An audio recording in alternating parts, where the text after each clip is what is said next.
Good afternoon, everyone, and thanks very much for coming. My name's Mike Heron. As you know, I act for Joseph Parker, and I've been authorised to make this statement on his behalf. In 2019, Mr Parker applied for name suppression on the basis his name would be referenced in a High Court trial in which 3 men were charged with and eventually found guilty of importation and supply of methamphetamine. Today, his pursuit for continued name suppression has drawn to a close. The Supreme Court has declined his application for leave to appeal the decisions of the High Court and the Court of Appeal, both of which ruled that, notwithstanding errors made, it was in the interests of open justice that name suppression be declined.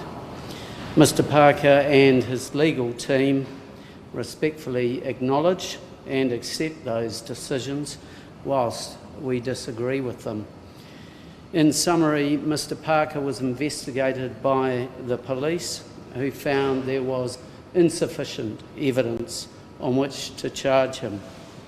The police made a public statement confirming that after questions were raised with them. I understand they've confirmed that again today.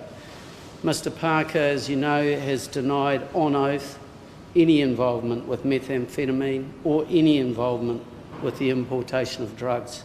He has not engaged in that conduct. Despite the lack of evidence against him, unfounded allegations were made against him in court. Those allegations were not supported by probative evidence, were unnecessary and were unfair. Unfortunately, those matters were beyond the control of Mr Parker. In New Zealand, as you probably know, name suppression is essentially the only protection available for persons placed in this position. However, openness is a fundamental aspect of our system, and it's a question of judgment as to where the balance should be struck between those competing interests. Following the Supreme Court's rejection of our application for leave to appeal, Mr Parker has through me, resolved to put this matter behind him and concentrate on the future. He said this has been going on for ages now and it takes a toll. He said, I haven't been charged with anything and it doesn't feel right that my name will be connected to matters I've had no chance to defend myself against. Mr Parker considers himself justified in pursuing legal protection, and he said that given the circumstances, he could not imagine anyone in his position not wanting to seek name suppression. He said it's a terrible position to be in. Things have been said about me that are quite untrue. Some of them have already been proven untrue, and I was given no chance to respond at the time they were made. It's caused a lot of stress and worry for myself and my family, and it just seems totally wrong. Having said that, I need to accept the decision and get on with my life.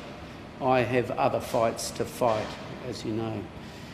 I have advised Mr Parker not to comment further on this matter, and he has accepted that advice.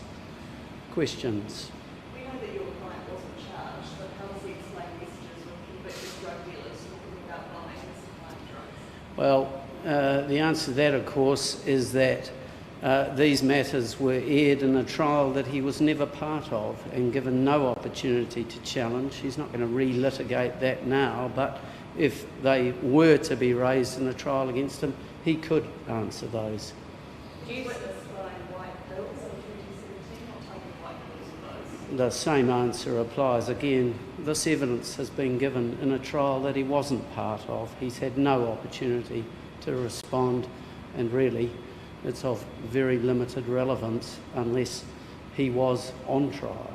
Do you accept that the username Joe Boxer was your client's working username? Look, it obviously refers to him, but beyond that, again, he has had no chance to test any of that evidence. Do you stand by your allegations that Justice Downs was unconsciously biased? Look, we aired complaints in the trial, and in fact, that was not at the heart of them at all. So we have got nothing more to say on that. That was dealt with by the courts. As a former Solicitor General, do you think that the police investigation into this was thorough and proper? Well, you've got to really ask them that, but that's the assurance I'm getting from a very, very senior police officer who has reiterated that today.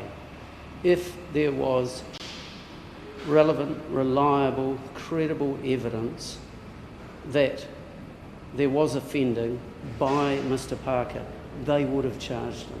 Those messages that were raised in that court case, that was deemed, by the jury who convicted the men in this case, that was deemed to be good enough evidence to convict them. Why would there be issues with that evidence in relation to Mr. Parker? Well, of course, again, the evidence was admissible against the men on trial, and their lawyers had chance to test that and offer rebuttal. Mr. Parker never had that. So the jury made no decisions about Mr. Parker. You say that Joseph Parker's name being made public will cause hardship. What impact will this have on his career in your view? Well, that's a long way outside my expertise. You'll have to ask the boxing experts. Well, I think that's pretty obvious, isn't it? He doesn't have to. He's submitted an affidavit or affidavits to the court denying this on oath. What more does he need to say? How is this affected Joseph, and how is he dealing with going forward? Well, in my communications with him last night, he's getting on with the new trainer, the new regime. It's pretty full on, and he's jet lagged, of course, but he's getting on with it. That sounds like a good time to break. Thank you very much for coming and making yourself available. Cheers. Thanks, Charlotte.